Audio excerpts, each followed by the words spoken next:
энергияе ки наск медиҳад баъзан ғизоҳо ӯро дода наметавонад. Не рӯҳафзо ва қувватбахшанда аст. асрори асосияш бошад бевосита таркиби химиявиаш аст. витаминҳо аст, минералҳо аст, чунки асоси ҳаёти инсоне аз витамин ва сафедаҳо иборат аст. сафедаҳое ки сохтори асосии ҳуҷайра ва махсусан барои мушакҳо, барои нафароне ки варзиш мекунанд истеъмоли насро хеле хуб маслиҳат ҳам медиҳем, ки энергияи ниҳоят хуб дорад ва афзоиши мушакҳоро ниҳоят хуб таъмин мекунад. синни соли инсон агар аз 50-60 боло мешавад, мушакҳо хароб мешаванд, ки аз назари илмӣ саркопения мегӯянд.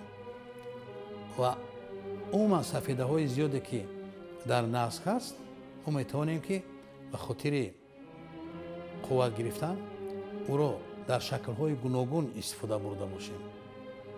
ва мо метавонем ки наскро дар блендер хока карда аз он атолаҳо тайёр мекунанд, ки болои хӯришҳо меандозанд ва хеле хушбӯ ва хеле болаззаттар ҳам мешавад.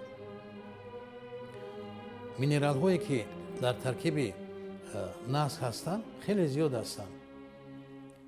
натрий, калий, калтсий, цинк, селен, оҳан ва витаминҳои гурӯҳи B1, 2, 4, 6, 9 ин витаминҳое ҳастанд ки дар таркиби наск ҳастанд.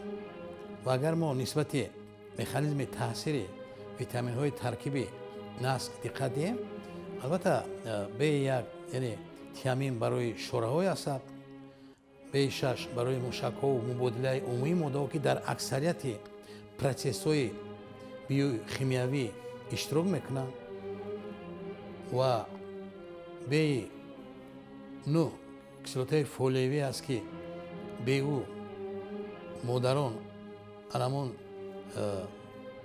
яъне фарзанде ки дар бадан пайдо мешавад, ҷанин бисёр ҳам функсияи баланди физиологӣ дорад, ки инкишофи ДНК-у РНК-и анамон кӯдак афзоишон ҳам аз ин хеле вобаста аст. дар якҷоягӣ бо витамини B12 ки қабул мекунем ба эритроцитҳои хунро ташкил медиҳанд, барои ҳаракати хун, барои кислородро ба ҳуҷайраҳои худи модар ва ҷанин бурда расонидан ниҳоят мавқеи хоса дорад.